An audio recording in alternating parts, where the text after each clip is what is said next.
ইসলাম হুকুমত কায়েম করার জন্য যদি আমি দুনিয়ার থেকে বিদায় হই, আমার নিঃশ্বাসকে ত্যাগ করি এবং আমি যদি রক্ত দিয়ে শহীদ হয়ে যাই, যদি হুকুমত নাও দেখতে পারি, আমি কামিয়াব হব ইনশাআল্লাহ।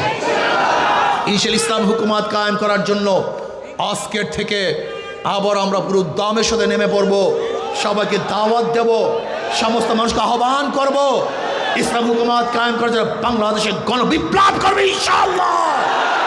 আজকে হোক কালকে হোক, এদেশের মানুষ ইসলাম হুকুমতের জন্য রাস্তায় নামবে ইনশাআল্লাহ, কোনো সন্দেহ নাই।